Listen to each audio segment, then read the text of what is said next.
Welcome to Game of Roses. This is PaceCase. This is BachelorClues, and we're about to recap episode 3 of the inaugural season of Golden Bachelorette. And what an episode it was. Clues, I know you and I are the only people watching this show, but I love it. That's not true.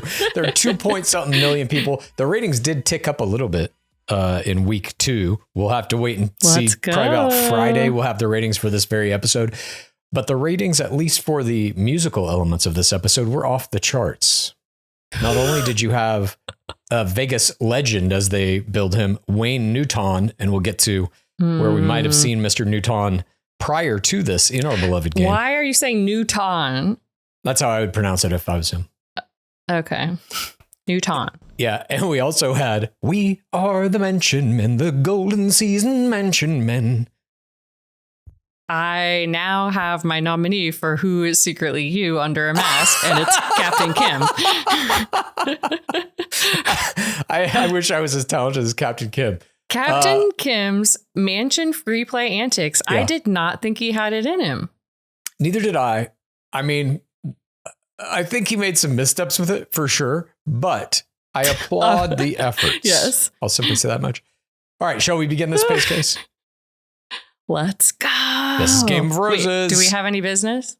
I don't think so. Watch parties are still postponed. Probably going to be coming back around hometowns of Golden.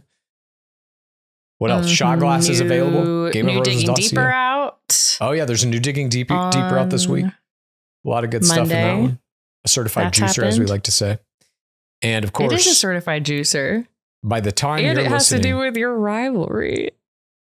My rivalry with Ian Sterling, the narrator for Love Island. I simply think it's unnecessary what they do with him, and I think the jokes are bad.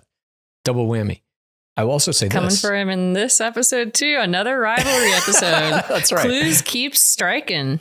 By the time you're listening to or watching this, we should also mention everything we do is on YouTube. So if you're just listening to the podcast, you can also watch us on YouTube, and there's a bunch of other video content that we're doing on YouTube that is not in the podcast. I'm breaking down the teasers that come at the end of Golden Bachelor, talking about the ratings, doing all kinds of stuff. So go check out our YouTube at Game of Roses. I should also mention this. Speaking of business, Love is Blind. Season 7 has premiered. And by the time you are listening to this or watching this, there will be multiple Clues corners of those episodes in our Patreon. So check that out at Game of Roses, or sorry, patreon.com/Game so excited. I am too. We're recording this a little before it comes out, so I have no idea what's going on yet. But as soon as they drop, I'm going to start cornering them. Love is Blind UK and USA? Different teams in terms of shooting it. Oh, the production teams? Yeah. Yeah, totally different teams. I imagine that's a rivalry within itself. And absolutely. Now UK's launched. USA is going to be like, okay, mother effers. Yeah. Let's go. Well, so far, USA is dominating in the parasocial game. The biggest Instagram players have all come out of USA. UK only had, I believe, 2 players that even cracked 100K. So nothing to write home about. And they had the unique opportunity to follow 14 out of 15 engaged couples. Yeah. All at once. But did not drop that ball. Now, let's move on. That's all our business. To our beloved game. Now let's get to the game. This was episode 3 of Joan Vassos's first season of Golden Bachelorette. In the intro, we see Joan crying on the couch, telling the guys that she's not ready to have love in her life again. And she's not sure she ever will be because John was such a huge part of her life. This is the same thing we've seen for a couple episodes now. We know it's a fake out. We know this is a false We've Jeopardy. seen her at the final rose ceremony. Exactly. So we know she makes it through the rest of the season. Don't pretend I'm stupid. They also, by the way, in a prior promo for this, I believe it was the promo at the end of episode 1, they had a shot of Pascal leaning down and talking to Gil about it and being like, oh, she may not be ready, whatever. Pascal has a rose on his lapel and Gil has one on his jacket, implying basically that Pascal got some kind of a rose before the rose ceremony, and so did Gil. In the teaser that they used last week, they actually pushed into that shot to cut off Pascal's face and to cut off the jacket with the rose on it for Gil. So they at least tried to amend the error they made in the teaser. What? Yeah. Oh my God. I know. I feel like that's the number one thing you look for when you're editing the teasers. It's Rose just like, continuity. however they're editing the teasers, they just don't care if they're ruining stuff for people who are like astute. You're watching these things and you're like, oh shit, he has a rose on his jacket. I think they're just looking for the audio bites and they don't care about anything else. But we begin. Portion 1, day, Villa de la Vina. The guys are waking up. We get a big yawning montage. Gary's ITMing that sleep has been challenging in the mansion. Everybody's getting up to pee a million times a night and everybody's snoring. Charles L. ITMs that it's chaos in the mansion. Chalk ITMs that it takes him back to summer camp. All these guys complaining about the snoring. I love it. That just means you're at summer camp again. Jonathan ITMs that some of the guys are gazers There was not and enough grazers. talk in this episode. I agree. But when he was in it, he shined. And I replayed the promo over and over again. Do you think he's actually going to self-eliminate? Yes. No. And why they would show us this in the promo, I have no idea. Tease it, maybe. I Be did like, try is he to gonna see the self-eliminate? hair did look right. Yeah, I think he leaves. Why would they do this? I don't know. I don't know. Again, it's I gotta be better. I gotta go no promos at all. No spoilers. I'm starting to scrutinize the spoilers now to like look for fine details that may tell me this or that. Because also sometimes in the teasers, you'll get footage that doesn't wind up in the show. Have you noticed that? Every once in a while, you get a little tidbit. At any rate. And sometimes they're in an advertisement. Yeah, and they weren't exactly. even in the show. Jonathan here ITMs that some guys are gazers and grazers, and he's talking specifically about Pascal, who then we see just kind of talking about Joey Grazia Day. Yeah. Gazer. Joey Grazia Day. He just goes back through the list. Ari Lyondike. Pascal then ITMs that he doesn't like to do chores. He's high maintenance and he has the other guys do these things for him. So he's still maintaining this thing.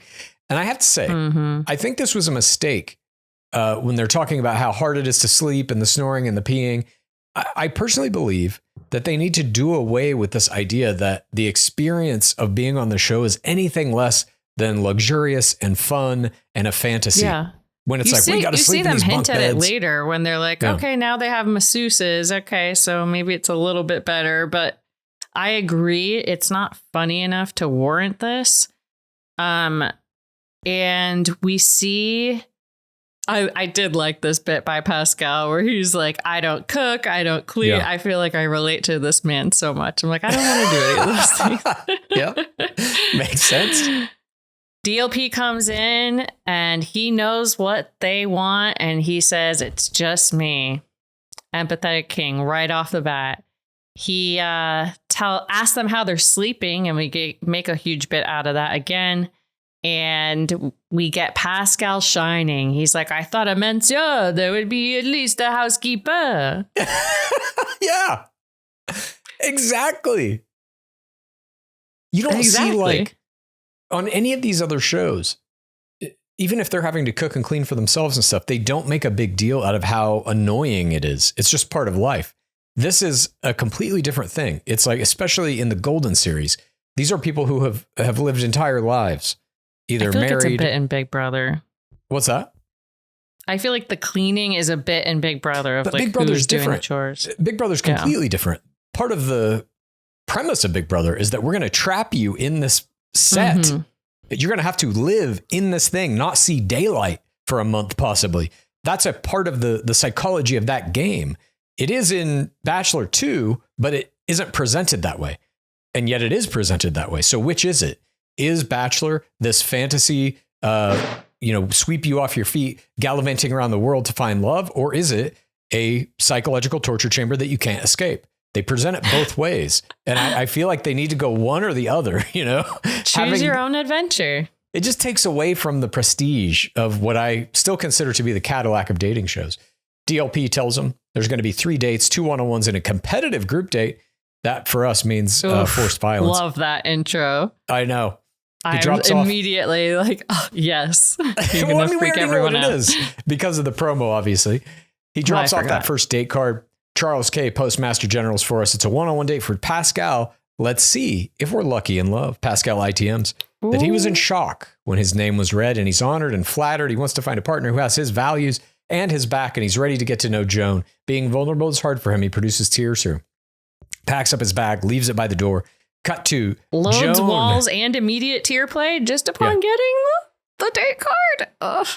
Yeah, he's a phenomenal player. For me, yes. And I believe that he doesn't quite understand the mechanics of the game. I believe that is not an act when he's like, what is this first impression, Rose? I think that's real. I think he doesn't know. Really? Yeah. Huh. I think he's a natural. We then cut to Joan driving a convertible down the freeway. I do think he's a natural, but I think this man has read more than it looks like. I cannot let them know I have read the book. We cut to Joan. The Bachelor. It is my Bible, they say. As soon as I find out I come on this show, I go to barnesandnoble.com and buy the book. Cut to Joan is driving down the freeway in a convertible, wind in her hair, and the producers throw some sound effects in here that make it sound like she's driving a Formula One race car. Did you notice this? I did notice it was like a badass moment, and it reminded me of Gary on his motorcycle flipping a coin. No, it's the wind says what go it is, west. It's the opposite of Gary's jalopy with broken headlights on the freeway. Yes. For Joan, they gave her a goddamn race car that sounded like she was going 270 miles an hour down the 405. In reality, I like how much they amp up sounds in this. Now I'm really listening for it, especially with the animals, and it is intense. The hawks. I don't think any of these creatures ever made a noise. I mean, not that was recorded. That's for sure. You think you're going to get the sound of a hawk that's 300 feet up in the air on a lav mic that Joan Vassos is wearing to record dialogue? No. She comes into the house. The guys all cheer. She ITMs that she knows Pascal is rich and has this well-to-do lifestyle, but she needs to see what's in his heart. He walks out with her. He sees the sports car and he's like, I am a fast driver. And she's like, instantly I'm driving, 100. dude. Yeah. The California freeways, they are hit different, they say. In France, we drive on the right side of the road too. I bet he did that. They had to cut some of these out. I bet he did those exact sentences and they had to cut them for time. Yeah, they just sit him down there like, just do 100 driving things in a French accent. Joan tells him she's driving. And then he jokes about being a bad passenger, chalk ITMs, that it's hard to see Pascal going out for this date, but he knows Pascal has a lot to offer. In the car, Pascal puts up his arms. Don't go, chalk. And he's like, I love sports cars. Joan ITMs that she has a great surprise planned for the day, and they pull up to a private jet. He gets a little kiss here as they're hugging, and she tells him they're going to go to Las Vegas in this jet. And unbelievable. This is what I'm saying. Like, is this the show? Is the show you get a private jet and you get to go to Las Vegas, or is it cram you into 200 for one bunk beds? Person who gets a pretty woman date? They should keep them one in a person has a nice time and the rest of the people eat shit. They should keep them all in a dark cell, no light. They just pour in like cans of open beans into a hole from the top for them to eat, and then one just gets pulled out of the darkness to go on a room from too hot roll. to handle. Yeah, they can watch the security footage of the date. Yeah. Portion 2, we're in Vegas and they've landed in this private jet. Pascal ITMs that he's been in many jets in the past, but this is about sitting next to Joan. He could have been in coach and he would have been happy. And then he's like, actually, I would not have been happy in coach. It's so good. I know. It's so good. And so we see there's he's like holding, by the way, he's like holding his arms up in the convertible. He is like living in every moment. And we get this jet to Vegas and him bragging about PJs, and they walk into a room and Joan almost gives my face play of the game here, seeing these dresses. Hang on though. We can't bypass the casino they go to. It's the Paris. Hotel and casino. I mean, of course Pascal's getting this fucking date. Like, how many things do you think he said that's like, oh, this is not like the real Perry? 100%. Yeah. I bet you did all that. The real Eiffel I couldn't believe we didn't end up at the top of that tower. What's that? They only put us in front of the tower. I don't think you can go to the top of that tower. I don't think it's a real tower. What? Why would you build that and then not let you go to the top of the tower? It's a mimicry. It's smaller. It's like a little replica. You wouldn't put an elevator? Maybe they have. Maybe I'm wrong. I'm going to Google this right now. I bet you can go to the top of that tower. Anyway, I love this homage to season 1, Alex Michelle. The game is beginning anew. You can. Yeah, are you the 46th floor. To the cat? What? Wait. No, I'm talking to you. I just Googled if you can go to the top of the tower. The 46th floor observation deck offers panoramic views of Las Vegas. I should go to Vegas. Yeah, might as well. Wow. Do what Pascal couldn't. But I just don't think, you would build that if you weren't going to do that. I agree. I've never been to the top of either. But I have been in that Ferris wheel. That Ferris wheel is really fun. I did go in that once as well. It is, I agree. It's way taller than it looks. Yeah. They come into this room. There's clothes, there's jewelry, there's a private piano player. And Pascal says he feels like he's the pretty man. And he's Julia Roberts. This is not the first time we have heard. Julia Robert. Yeah. I feel like I am pretty man. And this is my Julia Robert moment. This is not the first time we have heard Julia Robert mentioned in our beloved game. In fact, if you go all the way back to March 25th, 2002, season 1 of The Bachelor, starring one Alex Michelle, the man who put the whole franchise on his back, who built this building we all now inhabit. He went out on a one-on-one date with a woman named Shannon Oliver. Where was she from? Dallas, Texas, aka The Source. That's correct. On that date, he lavished her with new dresses at a Beverly Hills boutique. He lavished her with a private limo ride through the city of Angels, Los Angeles, California, where the icons reside. He lavished her with an expensive diamond earring set and diamond necklace from Harry Winston. He lavished her with a private string quartet playing music for them while they dined in a lavished penthouse suite at the Four Seasons on Doheny and 3rd, roughly. And she referred to herself in that very episode as feeling like pretty woman. I am pretty woman. I am pretty woman tonight. Mic drop. My brain exploded. There were a lot of Alex Michelle coded moments in this episode. I know.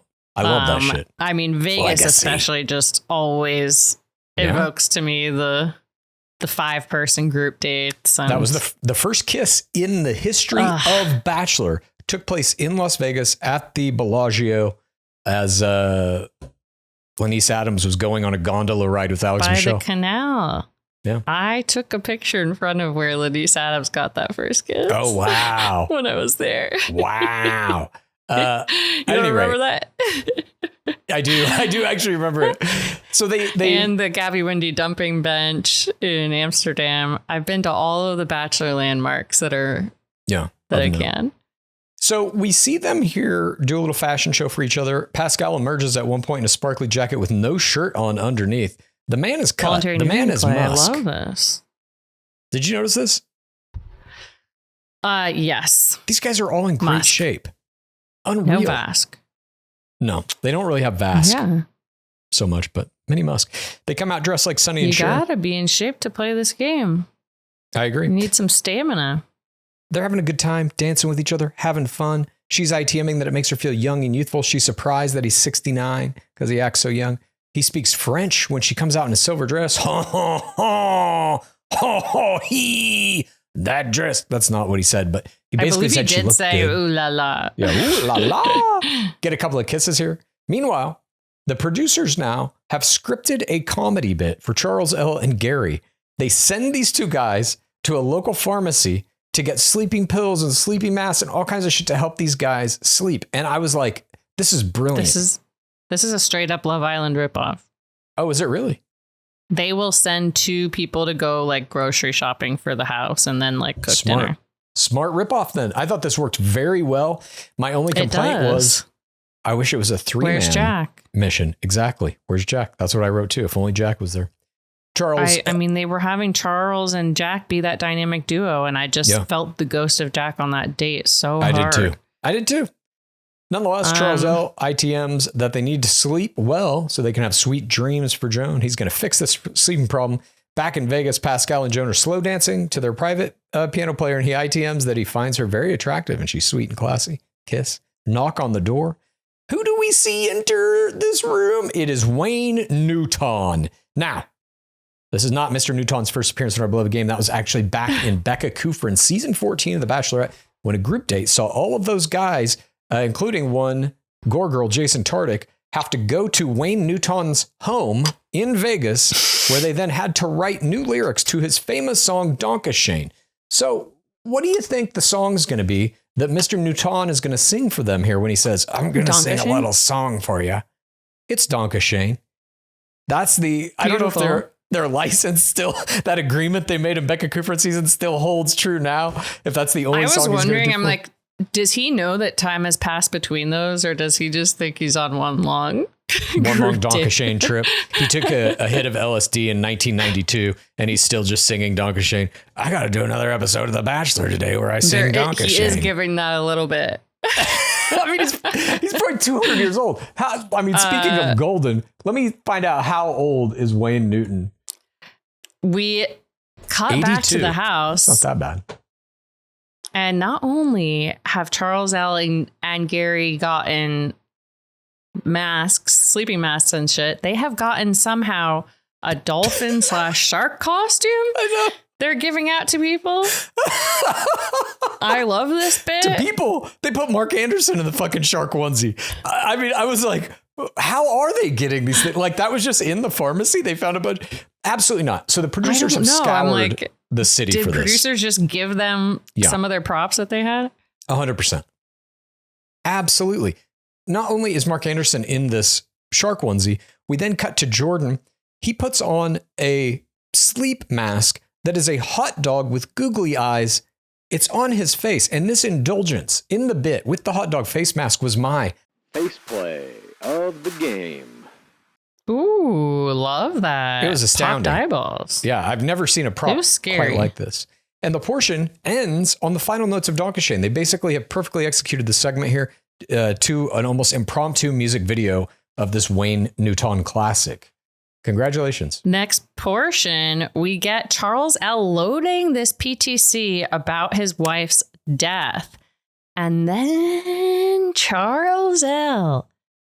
goes to Guy, who's STCOing him, and he says, hey, so with this tragedy with my wife, I was doing a lot of questions and research, and I do have, I was confused, but there was always this question I had that there was some blood from her mouth, and I'm always thinking about it, and this question that is an unresolved problem that Charles L. goes about during the Mansion Free Play Antics was my play of the game. Oh, wow.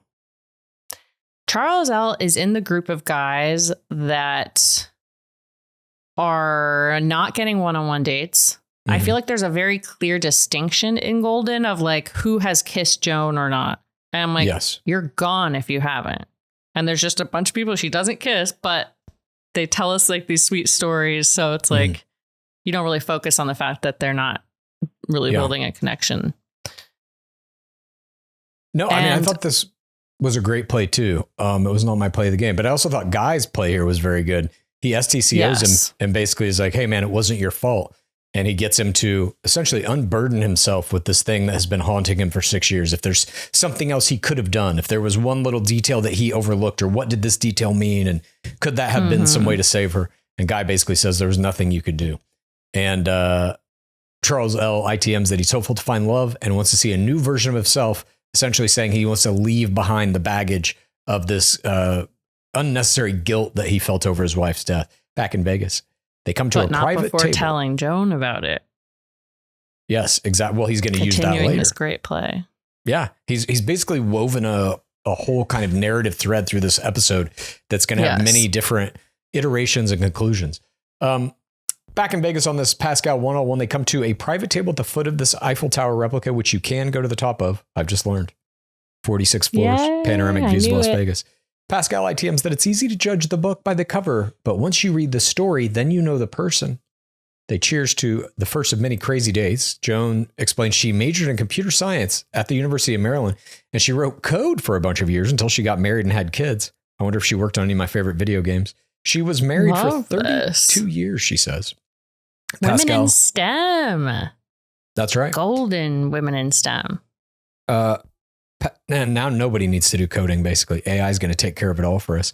Pascal says he believes in listening. He says it's hard for him to be fully on board because he's never had support in his life. He had a tough childhood where money was always an issue, 6 kids in a room, 2 to a bed, no bathroom, no shower. His mom and dad never gave him love. At a young age, he was about to move to the U.S. and he tells the story of his dad fixing a hole in his shoes, saying, this will get you to the U.S. Hopefully you can make something yourself. He didn't speak English when he came to the U.S. He'd look at himself in the mirror and train himself to be positive. And this childhood poverty, PTC / no love from my parents / my dad put a piece of cardboard in my shoe to cover up a hole / I had to give myself positive motivation in the mirror when I didn't speak English. PTC was my play of the game. I just thought, look, you make me want to retake my play of the game, but I'm going to stick with Charles L for now. I kind of forgot about this one. No, Charles L's play was good too, but I just felt like Pascal, what he was starting to run the risk of, especially when they give a pretty woman date, is like, is he the big fun party guy who has a lot of money? And that's his whole identity. He's got to get below that and say, no, there's something really here. Generally, a PTC is the best way to play that. Not the princess archetype. He has depth. This is kind of like a Corinne Olympios when she revealed the nanny origin. Of basically saying why she had an adult nanny was because the nanny had helped when her mom had cancer. It's easy to see the rich person as a kind of caricature of themselves. He made himself real here, and it was a PTC that didn't have to do with his prior relationship. This is a PTC about his fundamental identity that started in childhood. And obviously we know what the result of this is, but that was my play of the game. And it's Joan, like you can't think someone is extra after they say that. Yeah, exactly. I had a hole in my shoe and my dad put the cardboard in it for me to go to USA. Is that close to a French accent? I think that was Borat. Yeah, it was dipping into something weird. My Chicago accent is coming. Joan ITMs that he had a rough start to life and she respects him. She tells him she respects him stopping the cycle his parents started. She talks about the concept of having someone there to catch you no matter what. Pascal never had that. She says, I always did, but now I don't because my husband is dead. He gets a kiss here. And back at the house, the guys are wondering how Pascal's doing as a knock comes. Gil plays the postmaster general. This is our group date. Chalk, Gil, Dan, Charles L, Charles K, Greg, Gary, Guy, Kim, Jordan, Mark, Keith. Let's play the field together. And we know this is going to be that kickball date. And then we see that this means Jonathan is going to get the one-on-one. And he says, he ITMs that he's excited, but also scared because one-on-ones are rose or goes. You get the rose or you goes. And he produces tears at the possibility that maybe this double-edged sword of the one-on-one will not be good for him. Back on the Pascal one-on-one. They go up in the high roller, the big Vegas Ferris wheel. And up there, Joan tells him he has a big heart and she gives him that one-on-one rose. He gets a couple of kisses here. And Joan ITM seeing a future with Pascal. That life would be wonderful with this man. And then Pascal says, you know, that was a French kiss. All I'm thinking is how many times has this man used this line? Every time he's ever kissed outline. Anyone, literally. And I think when he's kissing like little kids at, family reunions and Christmas and stuff, that was a French kiss. Yeah, you got French kiss. You did not know. Come here, let me French kiss your kid. Ha ha ha. I don't know if he does portion, we see they're at a track. And for those of us who forgot the promo, don't know, and I'm like, are they going to play football? Well, yes, the opening shot is a tackling sled. The offensive lineman and defensive lineman essentially used to practice. Oh, So it does make it seem like it's going to be tackle football from that shot anyway. Then we see there at Ventura College, and she is indeed standing in the middle of a fucking football field. And we meet Eric. This also threw me. Eric Dickerson and Andre Reed, football people, coming in. And Eric Dickerson, to host the state. Andre Reed is a pretty famous football player too, but Eric Dickerson is like one of the greatest football players that's ever lived. Just FYI for anyone keeping score on that. Well, they say we're not going to do tackle football. We're going to do kickball. So you're going to be participating in the first ever Quaker Oats kickball. Kickball. Golden Bachelorette kickball. Kickball. Kickball. Yeah. There we go. The way this was jammed in, it's like unreal. I love it actually. I'm like, real sports do this. Get over it. This. They don't do this. Keith has this idea where he's like, I love starting my day with Quaker Oats. Yum. And then we get this training real montage. Sports people do that. I've seen they those have guys. shots of fucking Charles L. They'll do eating lines. a bowl of oatmeal while he's playing. I have played in my life, I would say probably at least 1,000 baseball games. Is that possible? Is that even accurate? I don't know.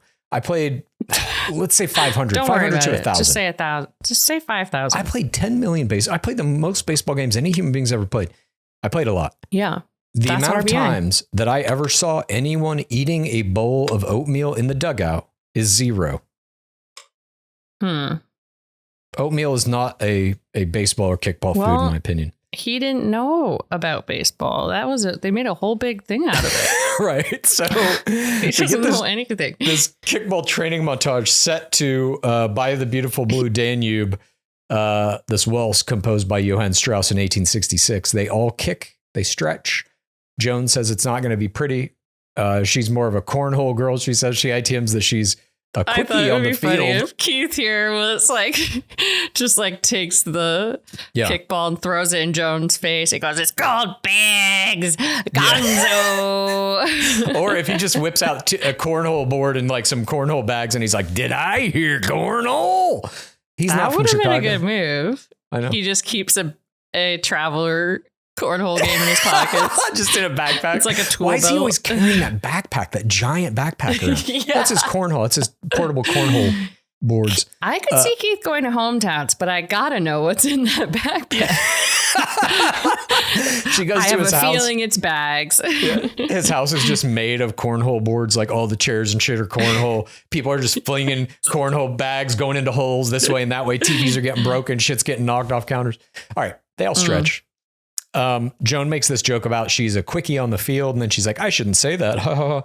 They take turns dodging some balls. Dickerson tells them that this is a play for time. The winners go to the after party. The losers go home back to the mansion. Yes. We don't know if it's going to be enforced yet. Charles L. ITMs, this is his first experience with this ball. We get some crowd members cheering. They have a band playing music. DLP materializes from the dark ether to host the event. And we see some Quaker Oats on a table as he repeats the name, the Quaker Oats Kick Bowl. He says the losing team is going to be heading back to the mansion for pizza and tears. Charles K. ITM's readiness as we get a shot of Joan. That's disgusting. That's the opposite of a Quaker Oat bowl and more time with Joan. That's right. We see DLP and Joan are sitting at the announcers table, each with a bowl of Quaker Oats. Also, the announcers are eating the oats. The players are eating the oats. They should have had a giant vat of oats. I think there should have been more. That they, like, you know how they pour Gatorade on the winning football coach? They should have poured a giant vat of oatmeal on the winning team. DLP says it's... The ball should have been made of oats. Yeah. DLP lays out the rules. This is a 3-inning game. Most runs wins. Guy's up first. He bunts, gets thrown out. The guys are all playing hard. Nobody scores in the first inning. Mark is the first one to get on base in inning number 2. Greg gets a hit. Mark pulls a muscle on his leg. If I were to have a note here, too much of this sport, I'm not about it. Oh, I loved it. Also, I would love to see the quick pops of maybe the injuries or the home runs, but interesting. It loses me. It's like Survivor, the challenges. I'm like, I liked it. I liked watching them try to play. They're diving and People are pulling legs and shit. Greg does a head first dive. That's what I'm saying. I just want quick pops of the injuries. Yeah. It's just like a 3-second, just quick chop up. Cut with ambulance. I did like Mark hugging everyone. This was a strong, chaotic play. I did not see coming. I agree. But they end this portion here on a cliffhanger. Blues up 3-2. We got one more inning left. Then we see essentially DLP and Joan are forced to do an ad for maple and brown sugar protein instant oatmeal. What a great way to start the day. It's so out of place, out of nowhere, having nothing to do with this sport. Like, if they were going to do this, in my opinion, here's what the date should have been. It should have been a breakfast cooking challenge where you have to use the Quaker oatmeal in some recipe. And then they all get to make a thing. And Joan didn't DLP host a fucking baking show? He already does that. I mean, look, DLP was not the problem with this. He was hosting the S out of this Quaker bowl. I agree. He was. He did a good job, as all Dark Lords do. Nonetheless, Charles L. Yeah, then we get this shot of Charles L. eating the oats in the dugout. And I have my big note here. I played thousands of baseball games in my life, which I don't think is true now in retrospect, but hundreds. The oatmeal does not mix well with kickball. Were these IFIs triggering for you? Did you have the same existential dread as last episode? I'll simply say this. I think most of our audience is younger than me. I think most of our audience is probably around your age, PaceCase. Once you hit your late 30s, let me simply say this to you. Shit starts to change. Your body starts to change. Yeah, your late 30s is where the train starts getting a little rickety. Starts feeling like it's going to come off the tracks. And we're rickety already. Well, literally trying to figure out, lifetime mobility exercises. I hate to tell you, it does not get better, unfortunately. Nonetheless, I did like seeing these guys get out there and doing dives and stuff because I'm like, oh shit, they're 60. Maybe I should go play baseball again. No, I'm not going to. Be careful. So we finally see that the blue team wins here, and Charles L., who's on the blue team, is hoisted into the air by the bystander crowd. This crowd so cute. Was almost my Jorge Moreno bystander of the week for doing that. And we then see the group date after party. The winners have a cheers on the field. Joan shows up. They all agree it was fun. She loved that they showed kindness to each other. And Jordan says he wants to get deeper with her in an ITM and maybe he'll go for a kiss. We then see that one-on-one time with Jordan at the after party. He explains they played hard because time is important. They agree it's unique that guys are opening up and talking, and he asks for a victory kiss and he gets it. We see one-on-one time. Do you think Jordan is giving a little Nick Kroll? Yeah, I can see that. I can see that. One-on-one time with Kim. Did we see the legs on that football date? Not yet. I let up on leg watch for 1 second. Well, next week looks like when you're going to get to see it. They make them strip. Oh my God. You're going to get to see all the legs. Let's go. One-on-one time with Kim. He says his shoulder hurts. This is an IFI. He was asked by a doctor if he wanted an x-ray and he declined it. That is a tough bastard. One-on-one time with Charles L. I would just say that. What's that? I would just say that even if it didn't happen to me. I had a doctor. He wanted to give me surgeries. They wanted and me to go to the hospital, but I was like, that doctor said I needed triple bypass surgery. I said, fuck you. I got to go talk to Joan. Charles L. here tells her that he's never played baseball, but the guys took care of him.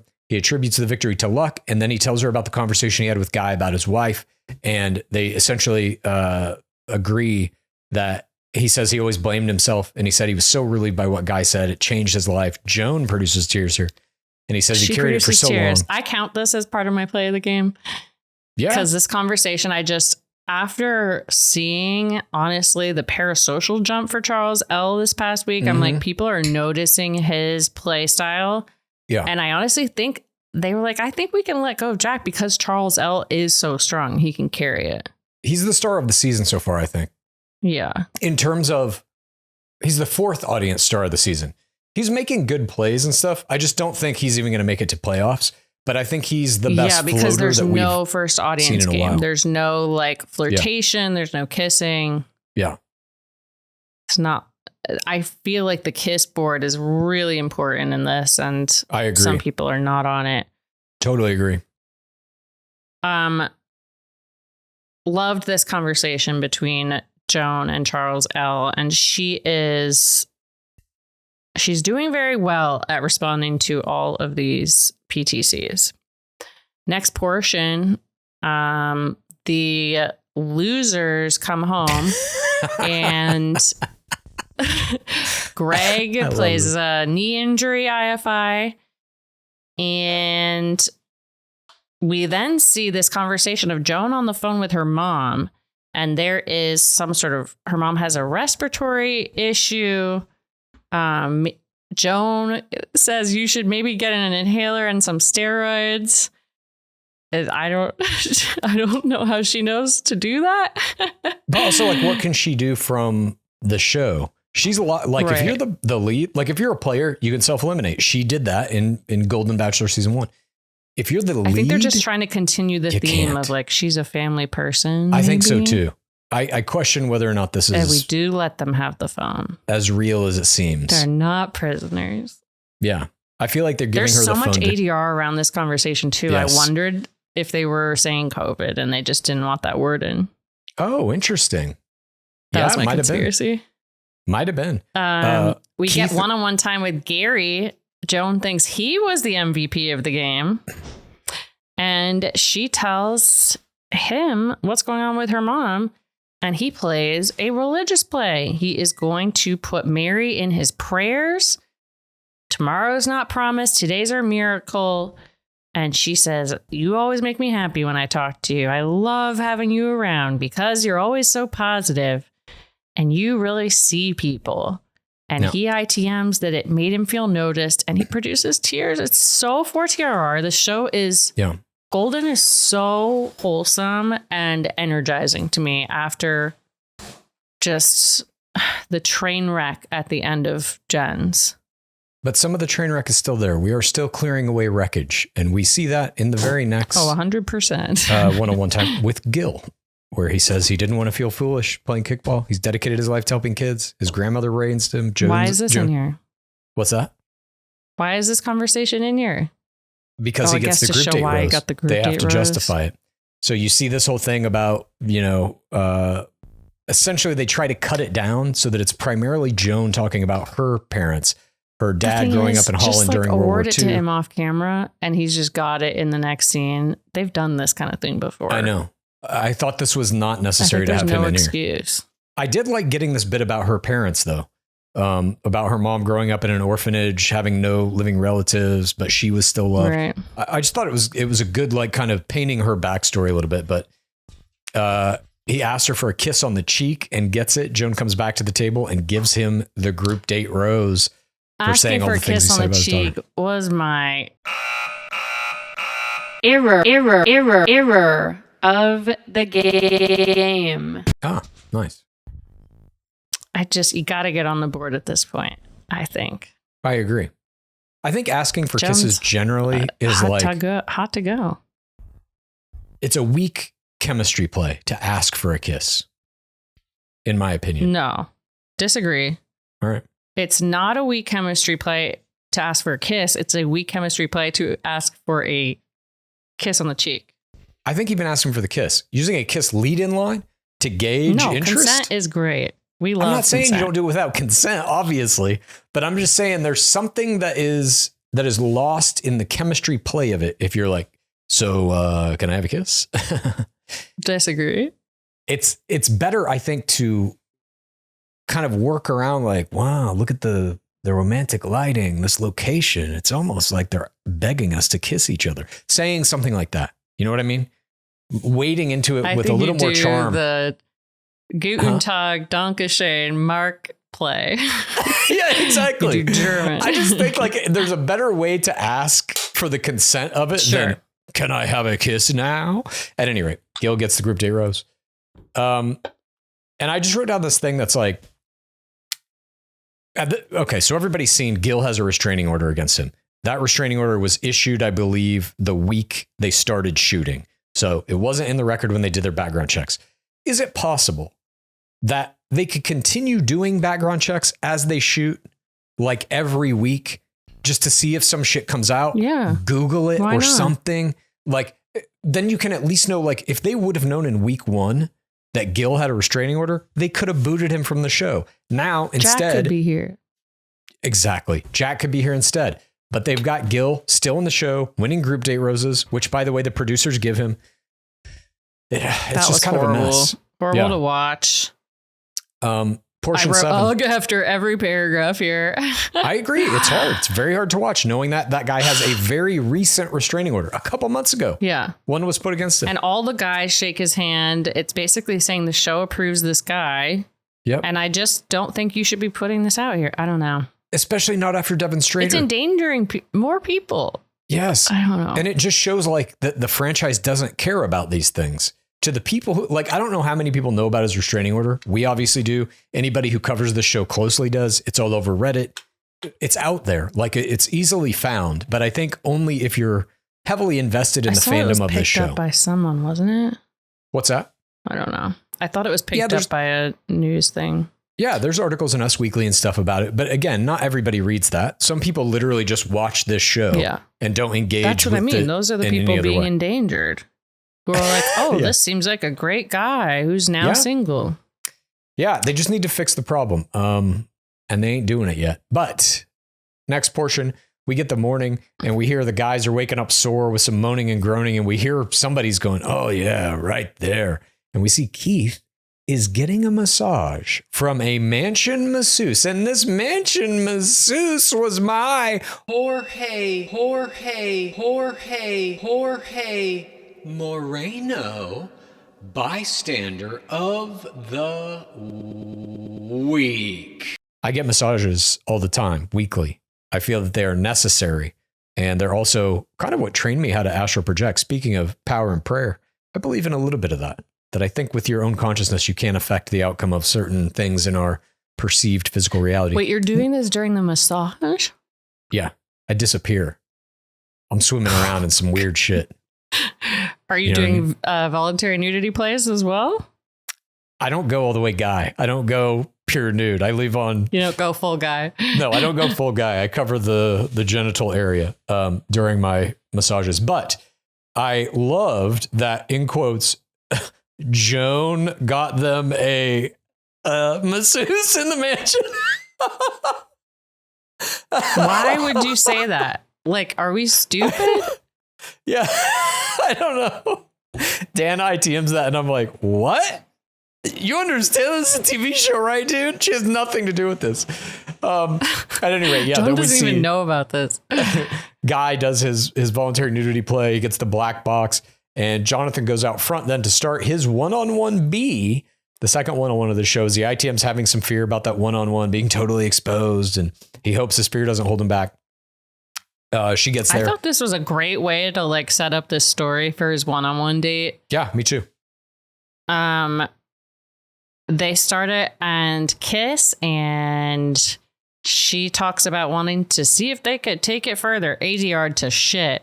I know. And we see 2 horses, one of whom was part of Joan's PTC, the horse that bit her years ago that made her never love horses. And actually, this horse was the horse that redeemed that horse. Wow. The one Joan was riding. My creature of the week. I didn't realize this horse changed her whole mind about horses. To win Joan back like that for the horse community. Well, I wasn't as specific in my award giving here, but as soon as they encounter these 2 beautiful equines, which are, of course, the symbols of, or the animal symbols, I should say, of our beloved game, they prove to me to be my creature of the week. Always going to give it to the horses. As you can see right here, I have a horse right behind me on this shelf, that little horse statue. That is from the very mansion these men are being forced into bunk beds in. Now, well, Joan, it provides us with one of the most majestic and beautiful shots of the whole show.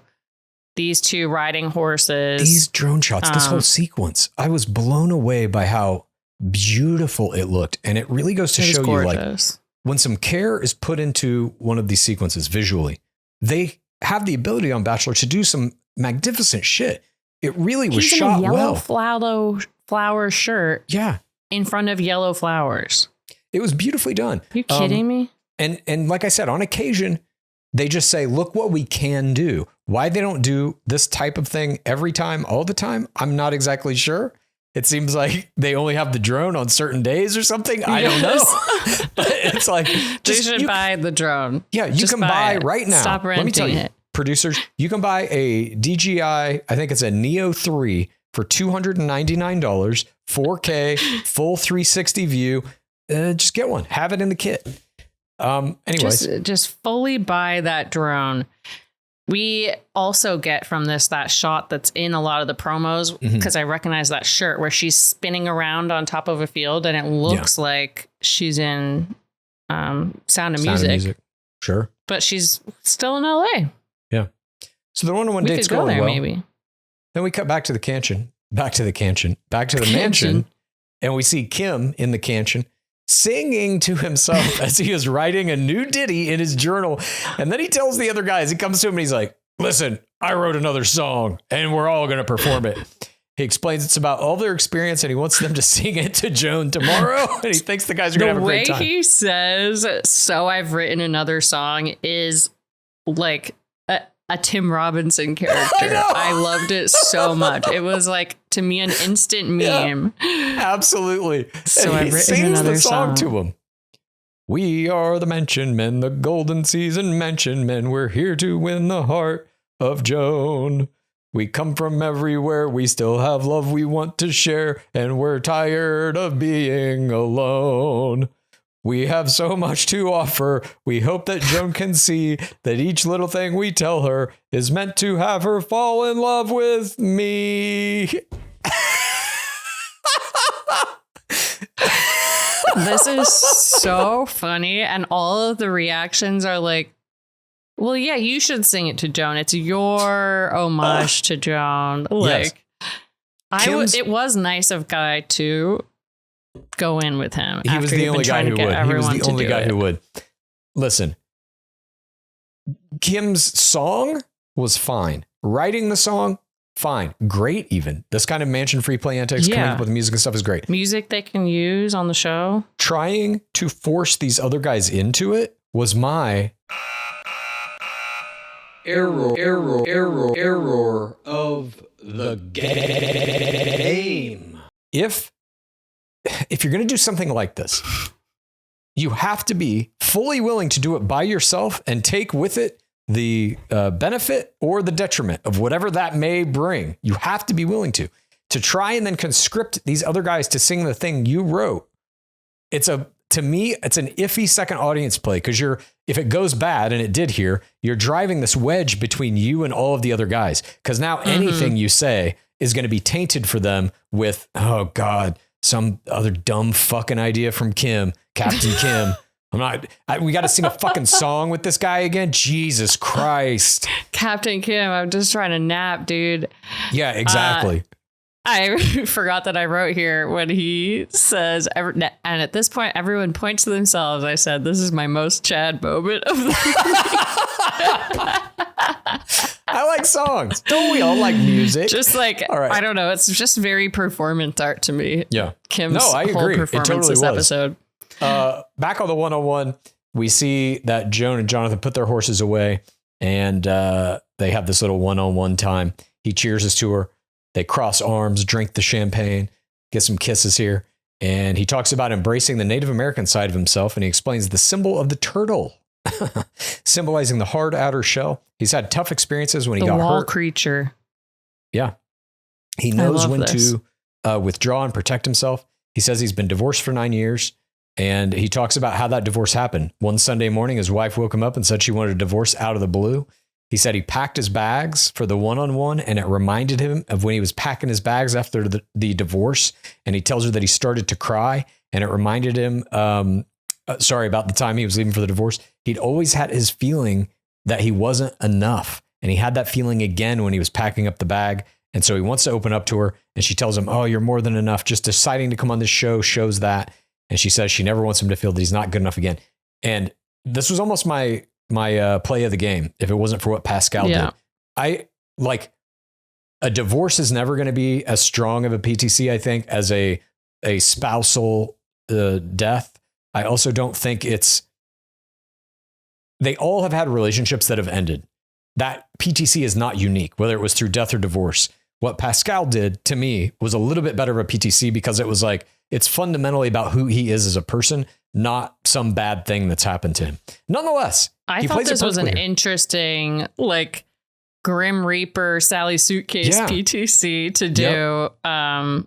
He linked it to the game. Walls, he's producing tears. Like, John is seriously one of the best players this season. Absolutely. It's the style. His play style is like this.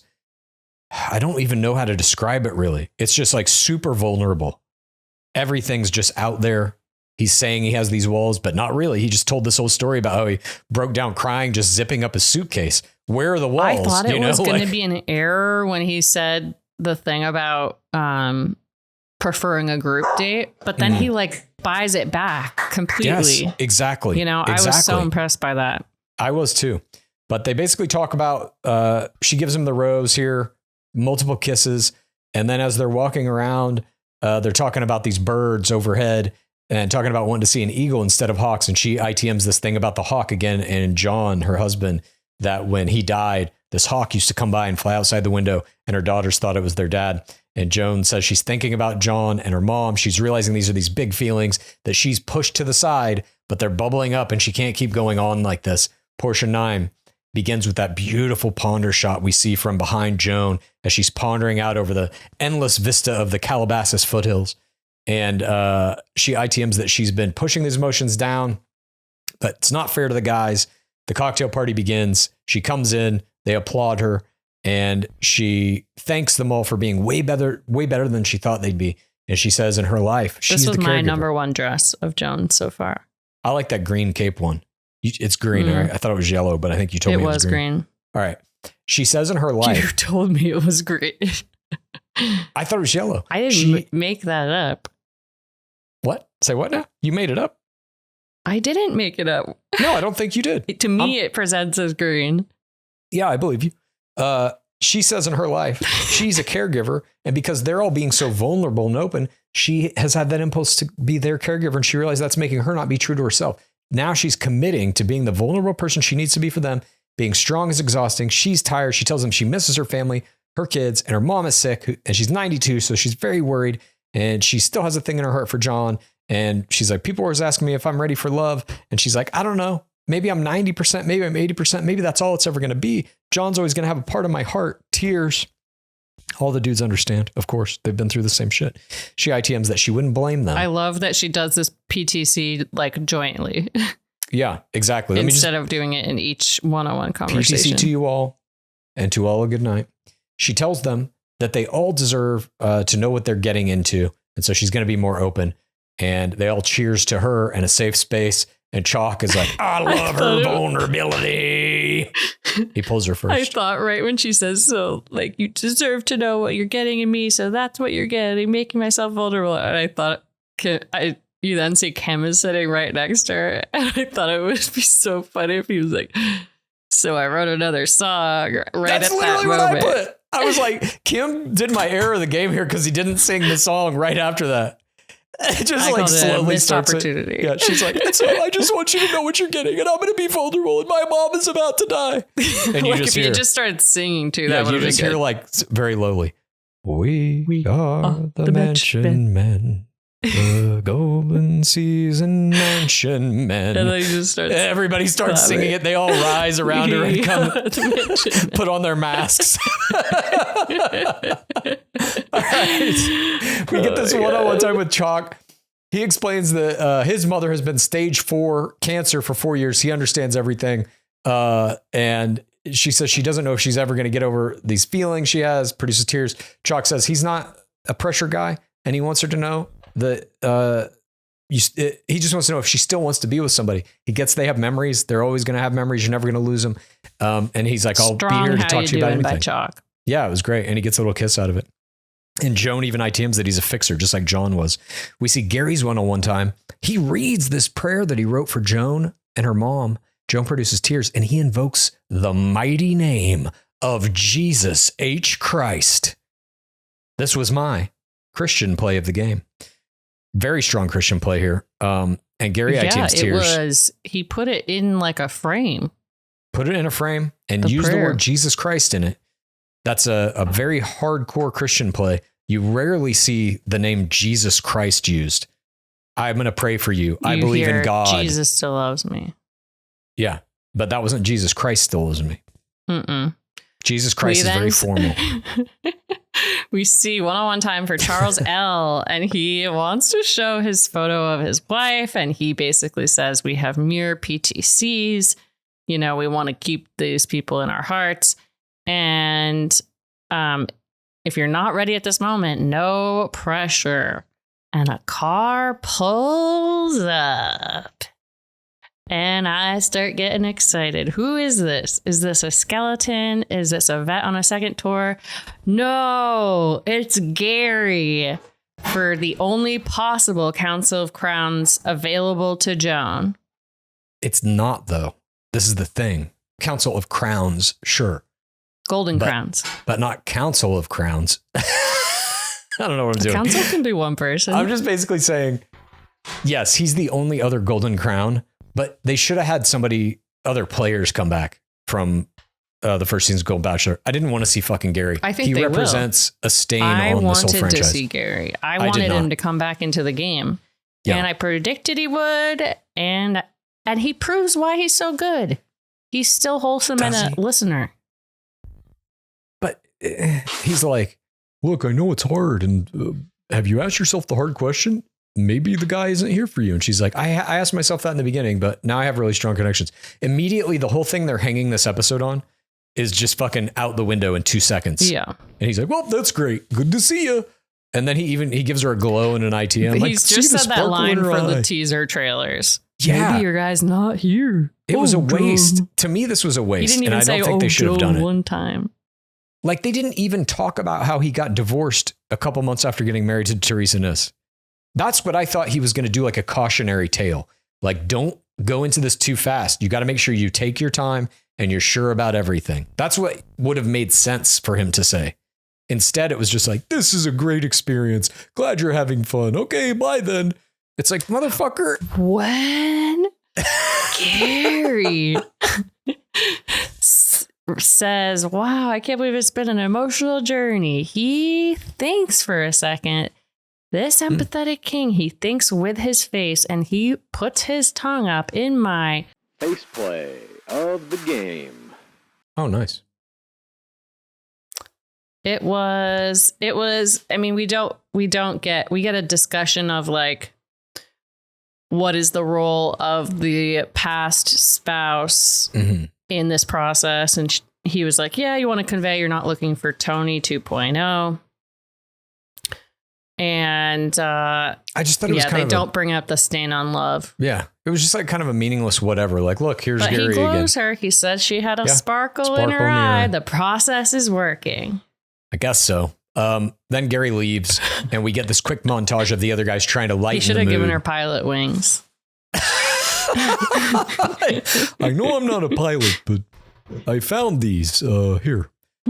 Cut to Hannah Brown did it at Pilot Pete's premiere. I thought it would be cool. Yeah, they just have a big box of these in the back. We cut to Kim and Guy are singing their Mansion Men song to Joan by themselves. She's laughing. We see Jordan giving her cookies. Mark attacks her in the shark tot. Guy gives her a prescription for bubble baths and a kiss he gets here. And then the guys all clap as the song comes to an end. And Joan ITMs that they should be worried about themselves because the rose ceremony's coming. She's got to cut some of them, but they're not. And that makes her love them even more. And we go into the rose ceremony, portion 11. Joan gives her speech. She has great connections with them all, but she has to let people go in the end. Only one person can be left, aka there can be only one, the Highlander. She appreciates their acceptance of her growth this week, and they made her feel safe, which makes this even harder. If you don't get a rose, it's not because I don't care deeply about you. The rose ceremony begins. Guy gets first flower, followed by Dan, Gary, Jordan, Chalk, Charles, Keith. Final rose tonight, Mark, Tamsig. We say goodbye to Captain Kim, Charles K., and Greg. Your suffering was savored, gentlemen. Kim then tells We her. do get Kim friend zoning Joan as he says goodbye. He says, "We'll be friends, though." Yeah. We could be in each other's social media, right? You'll do a song with me. You'll appear in my music videos. You'll come on my boat, right? Yeah. And then he salutes the other guys as he leaves. I thought that was a strong move. But I would have loved to have him go, "We are the Mention Men, the golden season Mention Men," and then click his heels, turn and walk. He did not do that. Guy Well, then they do sing. Yeah, right? He comes out to give. Guy comes I out thought to this give was him a cute little moment. Guy says bye to him. Well, this is now the second time we've seen two guys singing a farewell. Remember, we had who came out to? I think it was Christopher. Sang My Way. And Christopher came out and sang with him on his way out. Oh yeah.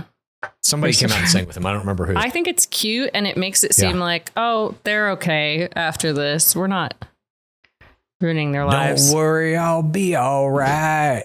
Goodbye. Everyone should have to perform a goodbye song.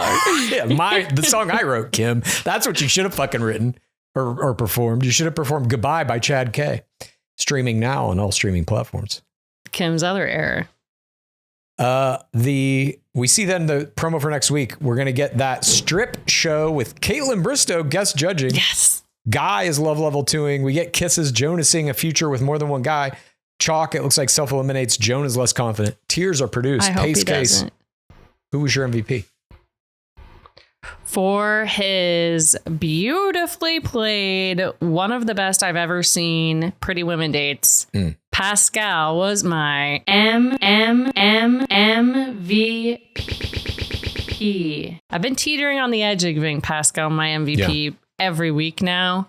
He is giving so much to this game, so much in every second, but using your play of the game, a very long, elaborate PTC that really made his princess edit more for TRR.